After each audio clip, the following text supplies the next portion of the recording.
Hello and welcome to the Secular Buddhism Podcast, a podcast that presents Buddhist teachings, concepts, and ideas from a secular perspective.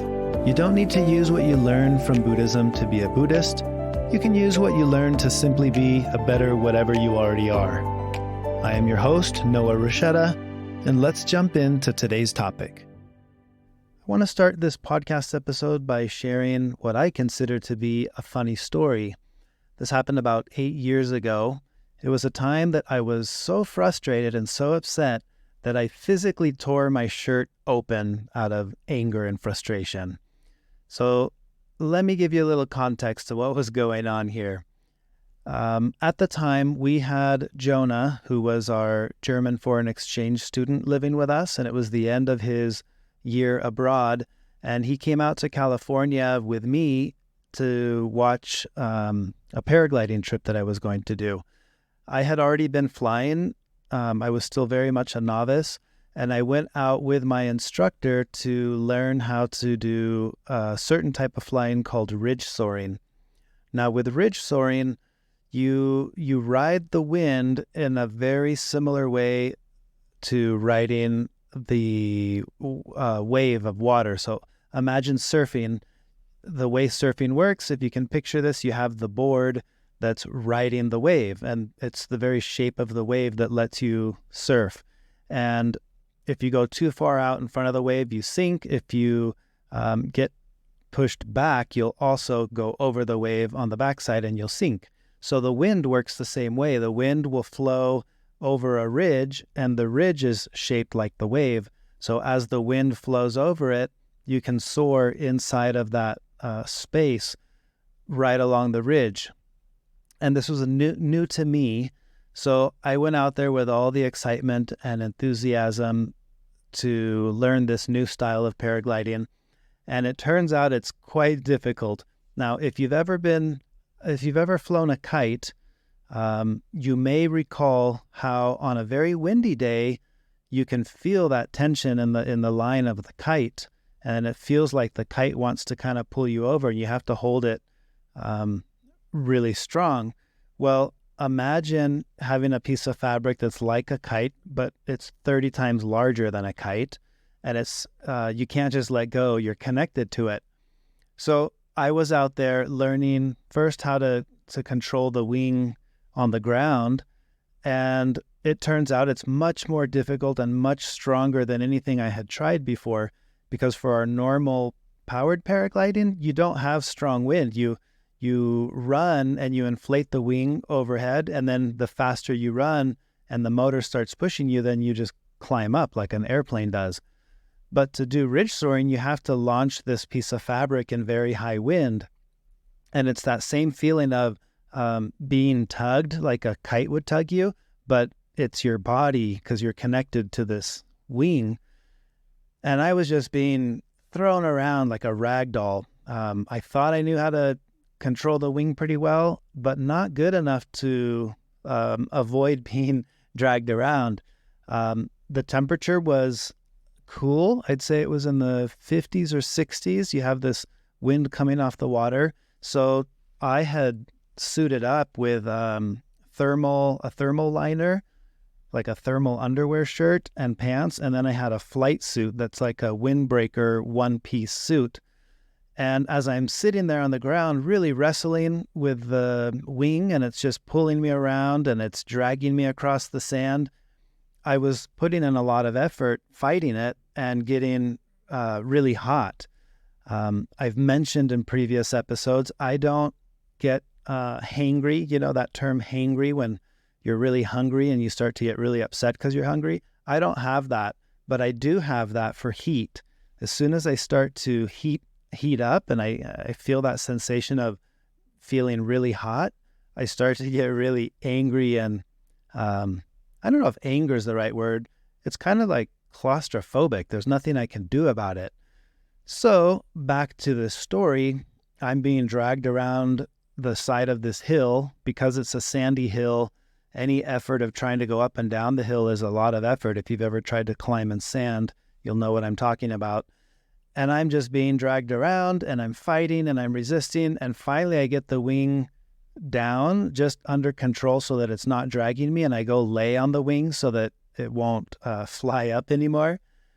And that sensation comes over me, and I'm extremely hot and just instant frustration. And I zipped down the flight suit that I was wearing, and I took my the collar of my shirt and I just ripped it open and felt that sensation of air. And then I laid back down on my wing, just, frustrated and exhausted.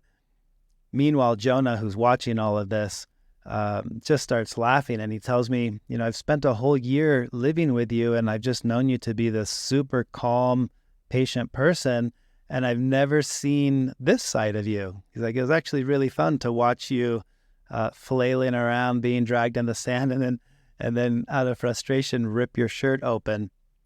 And we had a laugh about that. So where does this kick in with the overall topic? Turns out learning a new skill, particularly ridge soaring and high winds, it's difficult and it can be frustrating. And when I was there watching my instructor, he made it look so easy. He was effortless in how he would just dance around in the air. He would swoop down with his feet and he would pick up objects that were on the beach, like a chair or whatever was down there, and then soar back up to the top of that ridge and then place it, very carefully wherever he wanted with his feet. He was making it look like it's something very easy to do. And I remember that day thinking, man, I want to be able to do that. I want to be like him and be that good at what he does. And instead, on that particular trip, I just got my butt kicked, and it was very frustrating and humbling.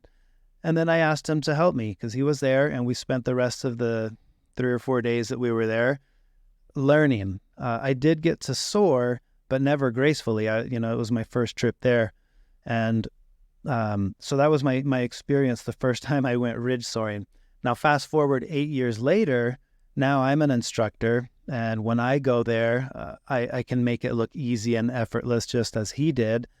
And oftentimes I'll have students there with me that will watch, and I can see that frustration in them and that questioning of wondering, will they ever be able to do that, to do what I'm doing or what we're doing, those of us who spent the time to learn to master that skill. So today I want to talk a little bit about this idea of transitioning from being a student to becoming the teacher and just the overall art of mastering a skill. And I want to correlate this with Siddhartha's journey. Siddhartha, if you'll recall, is the name of the Buddha, Siddhartha Gautama. And he started on his journey where he was living in a palace, and he leaves the palace and he goes and he starts trying all these different methods and techniques to have greater peace in his life, greater inner peace. Two of the teachers that he worked with early on in that process were Alara Kalama and Udaka Ramaputra. These are names that we get from the story of all of this. And the way the story goes, he starts working with these teachers. He learns everything that he can from them until he essentially outgrows the teaching and goes and finds another teacher, works with that teacher till he reaches that level, and then at some point realizes he's going to have to go out on his own, and this is all up to him.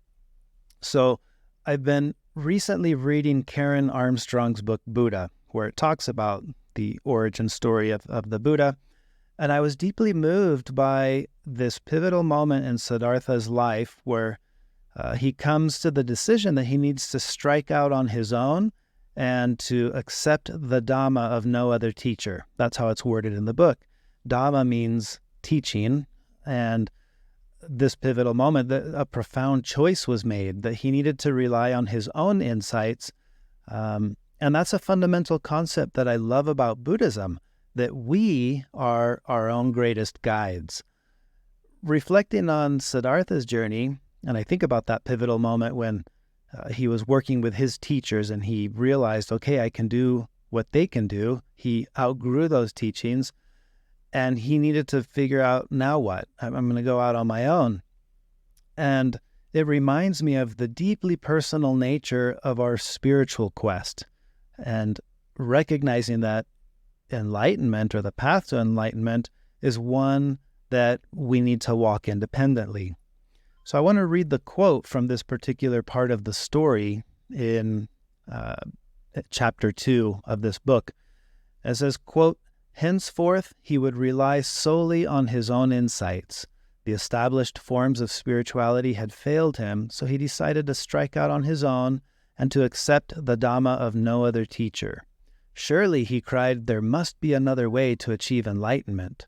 And at that very moment when he seemed to have come to a dead end, the beginning of a new solution declared itself to him." Those are the final sentences of chapter 2 in Buddha by Karen Armstrong. I want to draw a parallel here with the narrative of the Buddha and his quest to become his own teacher, and the experience that I've had with becoming a paragliding instructor. I've seen firsthand how this process works. When I was new and I wanted to learn to fly, I looked for someone who could teach me. I found a teacher. I can't imagine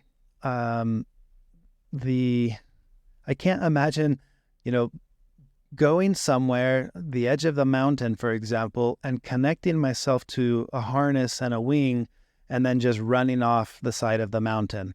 That's way too risky. I would never try that on my own. But that's exactly what you learn to do under the guidance of someone who's been there before, right? Someone who's an instructor. And then you learn the basics first. This is how you connect to the wing. This is how the wing works. This is how you inflate it. You learn all these things, and then the time comes when you say, all right, I'm willing to take this next step and run off the side of the mountain because I've had enough instruction that I know I can do that safely. And that initial phase of learning is vital because that's what gives you the confidence that you can actually do this. And once you've learned all the basics from an instructor, then you're safe enough to go out and do it on your own. And that's where the real learning, in a way, starts to take place, because now you're out there learning from experience. Every time you fly in new conditions, in new locations, you learn a little bit. And it was really interesting to go through this experience myself under the guidance of an instructor to eventually flying on my own. And after several years of doing that, I felt confident and capable enough for me to become an instructor and for me to start passing on these basic teachings to others. And I love that this core idea that I find within Buddhism, that we are our own greatest guides and that we can emphasize personal responsibility and self-directed growth in our spiritual path and in our personal journeys. I've seen that, how it works with paragliding. So now as an instructor, when I initially have a student come to me to learn to fly, that student leans heavily on my guidance and my experience to learn the basics. And once they start to make progress and they learn, they start to transition from being a novice learner to becoming an independent pilot. And at that point, every flight that they take becomes a testament to the evolving understanding and skill that they're developing on their own. And there's a shift that takes place from dependence to self-sufficiency. And I think that's the very essence of this expression in the Buddha's journey of learning or accepting the Dhamma of no other teacher. I think he had reached a point where he knew his teachers could get him so far, but then he couldn't rely on them anymore. He needed to go out on his own. And that's very much like what I experience in the paragliding world. You can have a teacher that can get you so far, but then you've got to jump out of the nest, so to speak, and go learn to fly. And at that point, you kind of become your own guide, and you're drawing on the lessons that you gain from everyone who taught you along the way, others that are out there doing it with you, and just you being exposed to new conditions and new locations. So my journey into Buddhism began kind of like this process of learning to paraglide. For me, it began during a period of significant personal turmoil. At the time, I was questioning long-held beliefs, and I felt very much that the ground beneath my feet was shifting. It wasn't as stable as it had felt at one point. And it was as if the very foundation of my understanding had just been yanked away. The rug had been swept out from under my feet. And it was during this tumultuous time, while metaphorically being dragged around in the sand, like I was when I was first learning to paraglide, that I unintentionally stumbled upon these new paths of understanding and deep introspection.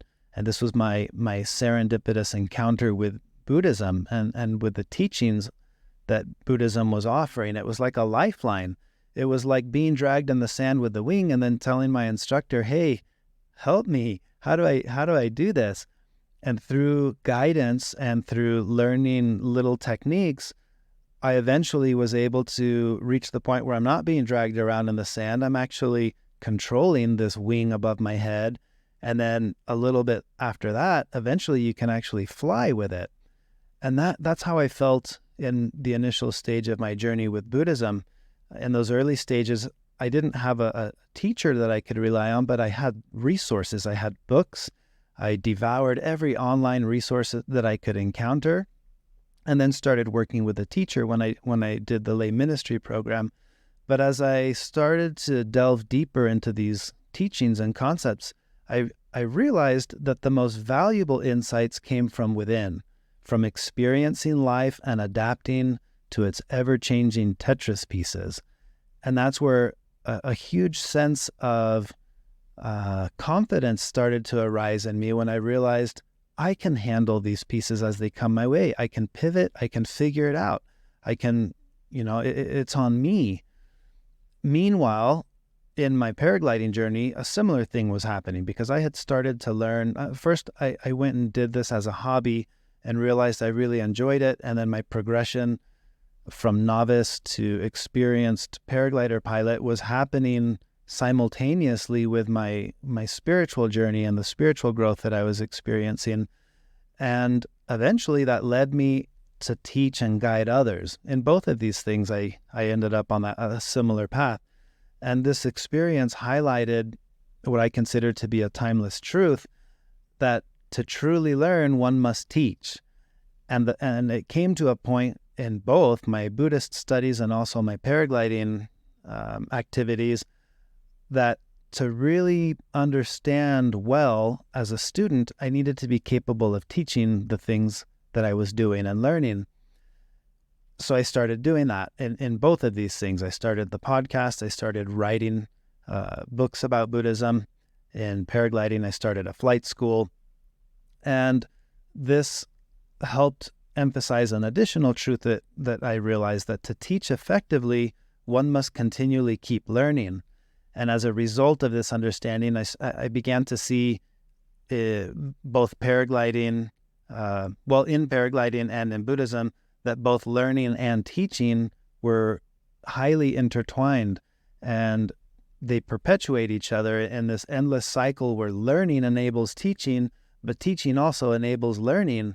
And it's like a dynamic dance of sharing and receiving wisdom. On the paragliding scene, it was like I would go to a new place and I would watch how the locals fly at that place and adopt their techniques. And then I would take those techniques, and next time I'm flying at my home location and people are seeing me, they're learning those techniques from me. And it was really cool to see how this works, that you can learn, you can share and receive that wisdom and learn from everyone. Now, over the past 4 years that I've been teaching paragliding, I've had the privilege of guiding hundreds of students into this world of paragliding. And it's been really fulfilling to witness that transformation from being a nervous and anxious beginner student pilot to eventually becoming skilled pilots, several of which have surpassed my own skills and abilities. And as I've thought about that and the joy that it brings to me to see a student, eventually become even better than I am, it reminded me of what Siddhartha's teachers must have felt when they realized that he had progressed to the point where he needed to go on his own path. He needed to jump out of the nest. At least that's how I picture it in my head. And I see my role as a teacher in both paragliding and with teaching Buddhism as an intermediary step. I'm guiding others to the realization that they too must become their own teachers and learning, and at that point start learning from life's greatest teacher, life itself. So here I feel like the Buddha realized that he was the teacher that he had been looking for. I can only imagine we know from the story he had gone from place to place and tried technique to technique, all the different techniques that were known at the time. And I think he realized that, okay, I've got to figure this out on my own. I can't rely on someone else to get me where I need to get. And it's the same way with paragliding. You can't rely on someone to get you to that high level of achievement. You can have someone get you on the path and teach you the basics, but they can't fly for you. At some point, you have to be willing to launch and go fly on your own. And that's when you start learning. And you're learning because you're doing. Which brings me to another point that I love about Buddhism. We know that the Buddha often talked about, don't take my word for it. You have to try these things for yourself.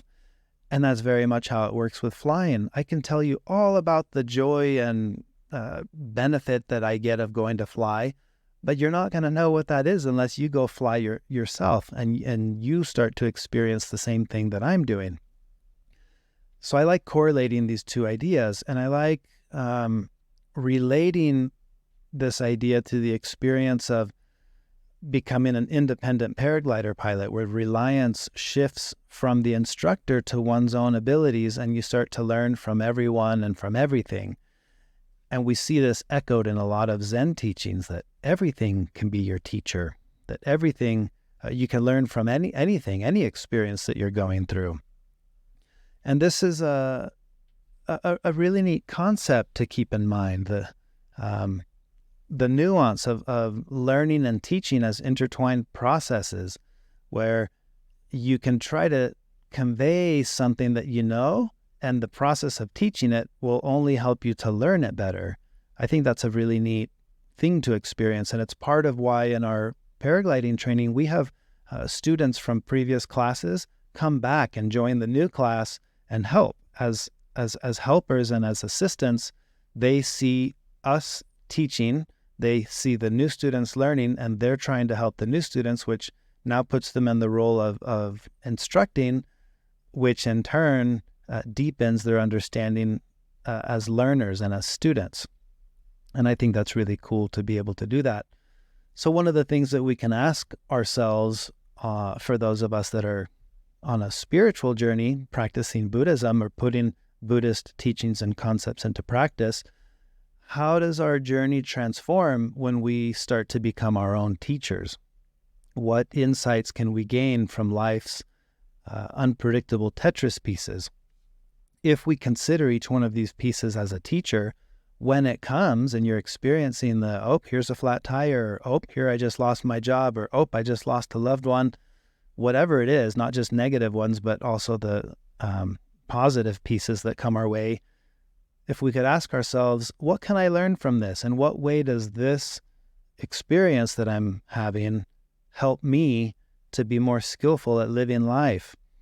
I think that's one of those pivotal moments, like the one in the Buddha's life where he said, it's time for me to figure this out on my own.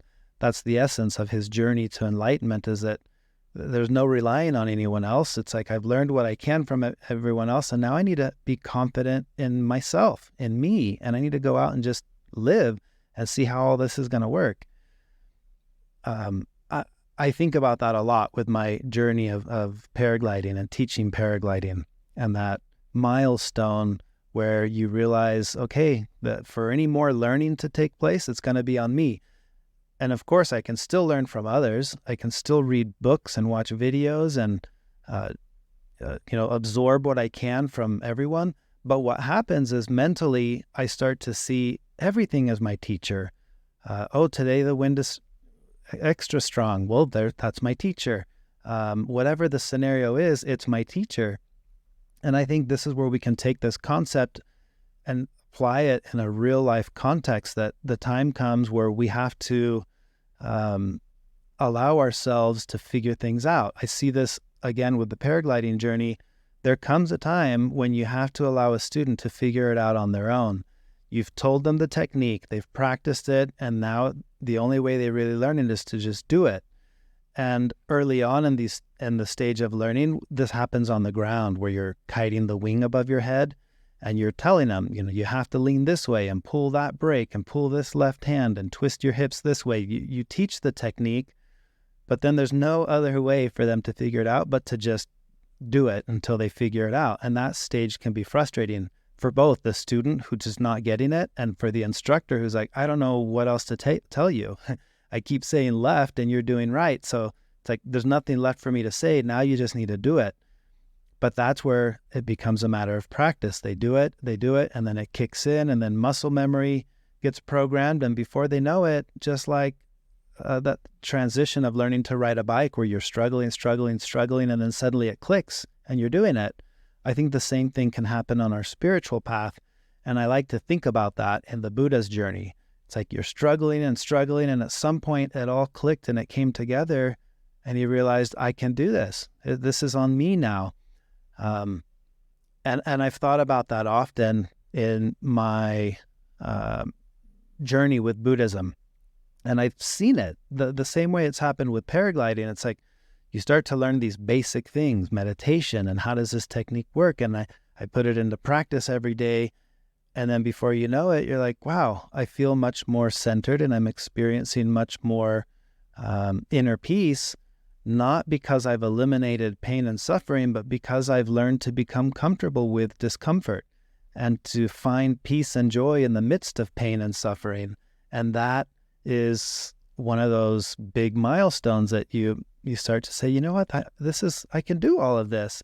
No matter what life is going to throw my way, I have confidence in me, my ability to navigate with whatever life is going to throw my way. And I think that's what these teachings are trying to point us to this pivotal moment where we don't need to accept the teaching of any other teacher. We can say, I've got this, I'll figure it out. And we embark on that new path of personal responsibility and self-directed growth, and recognizing that although teachers can guide us, books can guide us, podcasts can guide us, our most meaningful lessons often will come from within. And knowing that, it can put us into this mindset that encourages us to learn to trust our own journey, to embrace the solitude and the discomfort of personal growth, and to acknowledge that life, with its ups and its downs, life is our greatest teacher.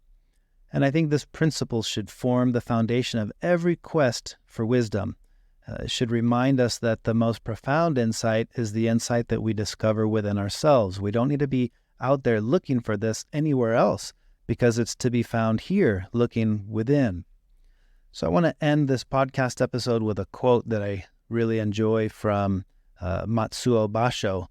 And the quote says, "Seek not the paths of the ancients, seek that which the ancients sought." And I like that as a closing quote for this overall lesson. Whether it's applied to paragliding or the spiritual journey of Buddhism, like, don't try to take the path of some other person that you look up to and admire. Seek what they sought. That's what I did with my instructor. Right away, I was like, wow, I want to be able to do the kind of stuff this person does. And I became like him. As an example, I followed in the footsteps that would lead me down a very similar path, where now I am also a paragliding instructor, and he remains a very close friend of mine and a mentor. And I love thinking about it like that, rather than thinking there are these people that we need to look up to, like, oh, here's the Buddha, I need to try to be like the Buddha. No, don't seek the path of the Buddha. Seek what the Buddha sought. He was seeking to have greater inner peace in his life, and that led to the path that we all know now is the path of the Buddha, right? Seek your path to be like that. I think that's how I view the idea of taking refuge. When you enter the path of, let's say you want to become a Buddhist, there's a process of taking refuge where you take refuge in the Buddha, you take refuge in the Dharma, and you take refuge in the Sangha. Now, if you think about this, taking refuge is finding, think of it like a boat that's out on the water and a hurricane's coming. To take refuge, you go into the harbor where you can be safe so you can ride out the storm. To take refuge, that's what we're doing. We're trying to find a place where we can feel safe and be at peace. So taking refuge in the Buddha, for me, is taking refuge in this recognition that you're learning to trust yourself. The Buddha took refuge in who? In himself, in the Buddha. So for me to take refuge in the Buddha, what that ultimately means to me is I'm going to learn to take refuge in myself and to be able to trust that I am capable of weathering the storm. I am capable of providing myself with that anchoring and with that safety net that says, you know what, we can figure this out. We, meaning myself and all the other parts of me, my memory and my experiences and my emotions. That's what it means to me to take refuge in the Buddha.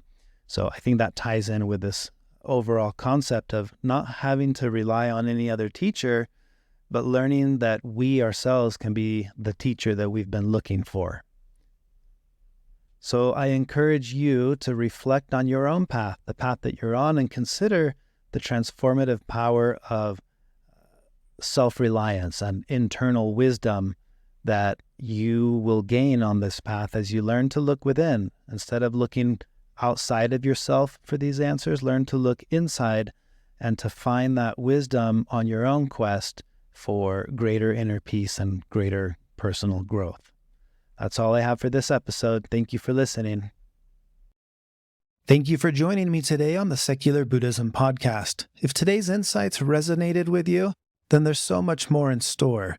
You can extend your journey exploring these concepts and ideas by joining our online community of podcast supporters. Together, in our weekly video conferences, we dive deeper, share experiences, and discuss how to live these teachings in day-to-day life. Discover all this and more at secularbuddhism.com, from insightful articles, my books, online courses, and information on how you can become part of our thriving community. May you carry the wisdom from today's episode into your daily life. Thank you for listening. Until next time.